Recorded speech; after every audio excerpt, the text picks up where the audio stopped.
যে কথা বলতেছিলাম, আজকে আজারির মাহফিলে লাখ লাখ লোক ট্রেনে চড়ে এসেছে পঙ্গপালের মতো ছুটে ছুটে, কিন্তু দেখলাম ফিরার পথে এক ভাই ট্রেন থেকে পড়ে একটা ভাই মারা গেছে। আমরা দোয়া করি আল্লাহ তাকে শহীদ হিসেবে কবুল করুক, বলেন আমিন। তার কারণ রাসূল বলেছেন জান্নাতি মৃত্যুর 6টি আলামত রয়েছে, তার মধ্যে অন্যতম একটা আলামত হলো ভালো আমল করতে করতে মারা যাওয়া, ভালো কাজ করতে করতে মারা যাওয়া। কেউ যদি সিনেমার হলে যাইতে গিয়ে মারা যায়, এটা হলো জাহান্নামী মৃত্যুর আলামত। কেউ যদি মসজিদে যেতে গিয়ে মারা যায়, মাহফিলে যেতে গিয়ে মারা যায়, এটা হলো জান্নাতি ব্যক্তির মৃত্যুর আলামত। আবু দাউদ শরীফের হাদিস, এটা ভালো করে বুঝবেন। আপনি খারাপ কাজ করতে করতে মারা যাবেন, যেতে গিয়ে মারা যাবেন, জাহান্নামী ব্যক্তির মৃত্যুর আলামত। আপনি ভালো নেক আমলের কাজ করতে গিয়ে রাস্তার মধ্যেও যদি মারা যান, এটা হলো জান্নাতি ব্যক্তির মৃত্যুর আলামত। আমরা দোয়া করি আজারির মাহফিলে টেনে পড়ে যে মারা গেল কাটা পড়ে, আল্লাহ যেন শহীদ হিসেবে কবুল করে, বলেন আমিন। আজকে আমরা দেখেছি সেই লালমনিরহাটে ডক্টর মিজানুর রহমান আল আজারি মাহফিল করতে গেছে। দিনের বেলা এমন একটা মাহফিল তিনি করেছে, প্রায় 20 থেকে 25 লক্ষ মানুষের জনসমাবেশ ঘটেছে। নতুন একটা ইতিহাস ঘটেছে। ট্রেনের উপরে চড়ে হাজার হাজার লাখে লাখে মানুষেরা দলে দলে তার মাহফিলে যোগ দিয়েছে। দৃশ্য দেখে মনে হচ্ছিল নতুন এক ইস্তেমার ময়দান। চিৎকার করে বলেন আল্লাহু আকবার। আমরা ইস্তেমাতে দেখেছি ঢাকাতে সারা বাংলাদেশ থেকে সারা বিশ্ব থেকে লোক আসে। কেন যায়? ওখানে মোনাজাত হয়, দোয়া হয়, তাসবিহ হয়, তামাম দেশের মানুষেরা ওখানে যায়। কিন্তু এক ব্যক্তির জন্য 15 লাখ 20 লাখ লোক যে হতে পারে, এটা বাংলাদেশের ইতিহাসে এই প্রথম। এই কথা বলে না কেন? আপনি বিএনপি বলেন, জামাত বলেন, চরমোনাই বলেন, এই দলগুলো সমাবেশ করে লাখ লাখ টাকা খরচ করে, টাকা ভাড়া করেও 5 লাখ লোক জোগাতে পারে না। 500 টাকা করে যদি লোক প্রতি দেয়, ওই লোক মাঠে থাকে ততক্ষণ, বিরিয়ানির প্যাকেট দেয় না যতক্ষণ। এ কথা কর না কেন? আজারির মাহফিলে 20 লাখ লোক উপস্থিত হচ্ছে। আগের দিন রাতে মাহফিলে গিয়ে ঘুম পাড়তিছে। আমরা মনে করি এগুলো টাকা দিয়ে নয়, এগুলো হলো একমাত্র কোরআনের ভালোবাসায়। ওই স্বৈরাচাররা চিন্তা করেছিল আল্লামা সাঈদীর মাহফিলে লাখ লাখ লোকের উপস্থিত ঘটে, সাঈদীকে পরিকল্পিতভাবে হত্যা করে দাও, তাহলে লাখ লাখ লোক আর কোরআনের মাহফিলে হবে না। আল্লাহর কি খেলা! সাঈদী মাহফিলে আসলে বগুড়াতে লোক হইতো 2 লাখ, আর এখন আজারি যেই মাহফিলে যাচ্ছে লোক হচ্ছে 20 লাখ 25 লাখ। চিৎকার করে বলেন আল্লাহু আকবার। তাহলে বলেন তো, আলেমদের বিরুদ্ধে ষড়যন্ত্র করে কি কোনো লাভ হয়েছে? তোমরা আলেমদেরকে জেলবন্দি করেছো, কিছু আলেমদেরকে হত্যা করেছো, কিছু আলেমদেরকে জেল ছাড়া করেছো, এতে কোনো লাভ হয়নি। বরং স্বৈরাচার পালানোর পরে আমরা লক্ষ্য করে দেখতে পারতেছি বাংলাদেশে ইসলামপন্থীদের গণজোয়ার চলতেছে। আল্লাহু আকবার বলেন। তাহলে লাভটা কি হলো? কি লাভ হলো? আজারির মাহফিলে 20 লাখ 25 লাখ মানুষ। আল্লামা সাঈদী বলেছিল, এই যে লাখ লাখ লোক আমার মাহফিলে আসে, এগুলো সাঈদীর আকর্ষণে আসে না, এগুলো আসে আল্লাহর কোরআনের আকর্ষণে। তার বক্তব্য কিন্তু প্রমাণিত হলো। তিনি বিদায় নিয়ে চলে গেছে। আজকেও মাহফিলে লাখ লাখ লোক যাচ্ছে। সুতরাং মানুষের ভালোবাসা কোনো ব্যক্তির প্রতি নয়, মানুষের ভালোবাসা কোরআনের প্রতি, রাসূলের সুন্নাহর প্রতি। সুতরাং একটা কথা আমি আপনাদের শিক্ষার জন্য বলি, এই আজারির এত জনপ্রিয়তা কেন হলো? আজারি 14 সালে মাহফিল করতো, লোক হয়তো 10,000 20,000, এখন লোক হচ্ছে 20 লাখ 25 লাখ। এর বিরুদ্ধে যত ষড়যন্ত্র হয়েছে, আল্লাহ তার জনপ্রিয়তা তত বাড়াইয়া দিয়েছে। এখন বর্তমানে আজারি হচ্ছে হেমিলনের বাসিওয়ালা, যেখানে যাচ্ছে লাখ লাখ লোক তার পিছন দিকে ছুটতেছে। এর বিরুদ্ধে বাংলাদেশের কিছু কিছু আলেম ওলামা ফতোয়া দিয়েছিল, আজারি কাফের, এর ওয়াজ শোনা যাবে না, এর কাছে যাওয়া যাবে না। যে যেমনি পারে ফতোয়া দিয়েছে, ওর বিরুদ্ধে যত ফতোয়াবাজি করছে, জনগণ তার প্রতি মহব্বত বেড়ে গেছে।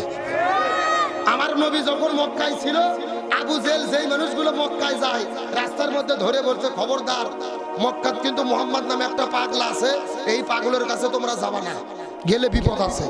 চতুর্দিকের লোক চিন্তা করে, কেরে মোহাম্মদ কেমন পাগল, মক্কাত যাওয়ার পর আগে ওটাই আমরা দেখতে চাই। এ কথা কর না গা।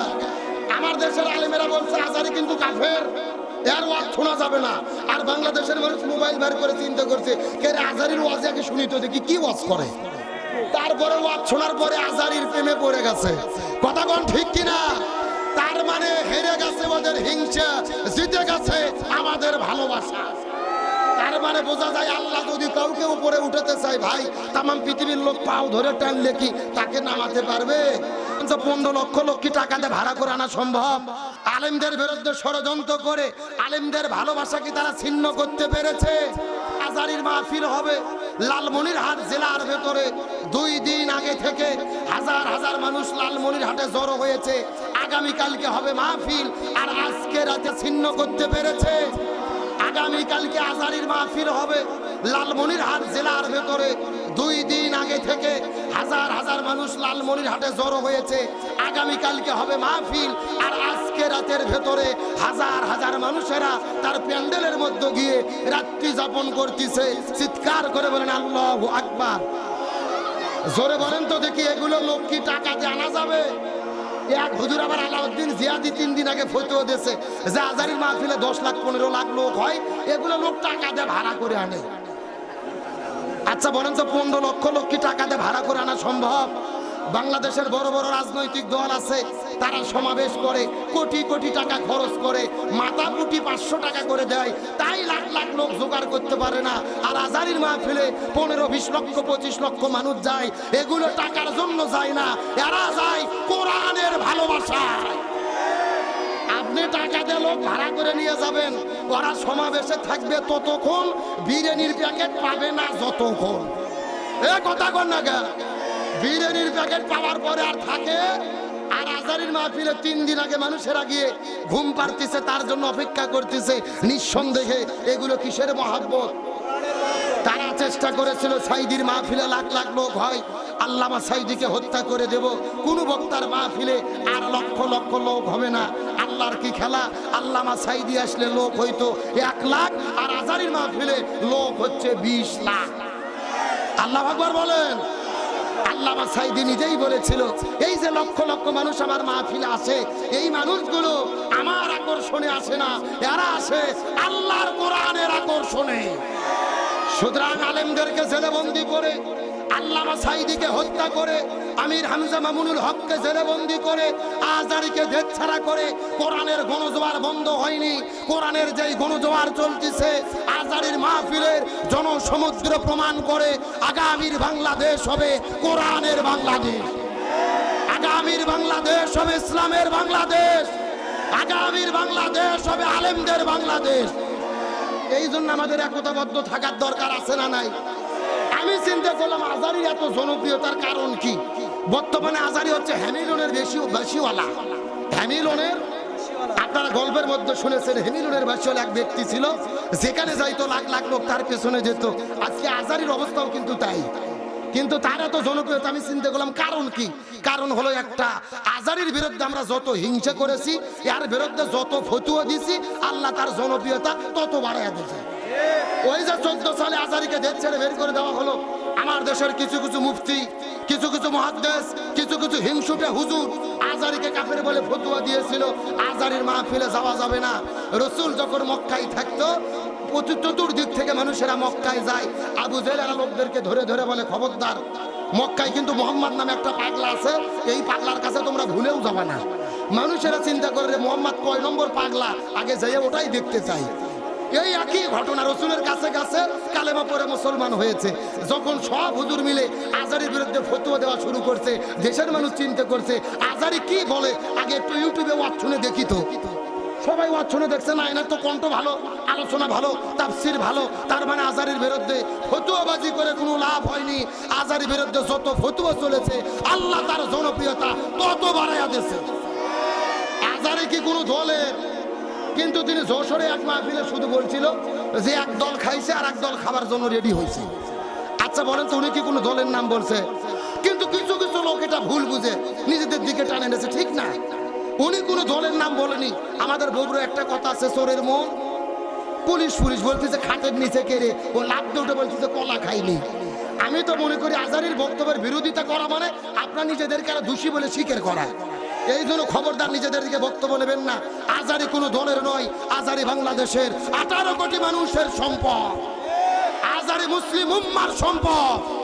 আমি মনে করি লালমনিরহাট জেলার মাহফিল বাংলাদেশের সব মাহফিলের রেকর্ড ছাড়িয়ে যাবে। আমরাই যদি লালমনিরহাটে ওয়াজ করি 20-50 হাজার লোক হয়, রংপুরের লোকের আলোচনা বেশি শোনে, শ্রোতা বেশি হয়, আজারির মাহফিলে 20 থেকে 30 লক্ষ মানুষের বিপ্লব ঘটবে ইনশাআল্লাহ।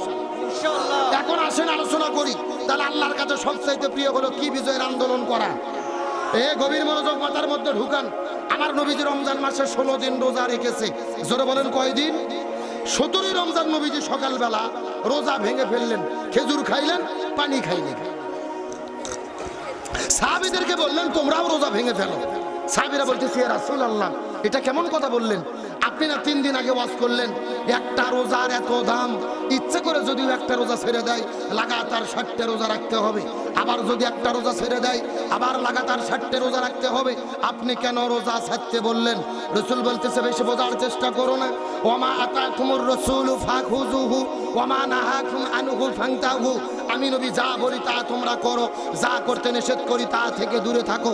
এখন আবু জেহেল মদিনা আক্রমণ করেছে, আর বসে থাকা যাবে না। এখন আবু জেহেলের মোকাবেলা করতে হবে।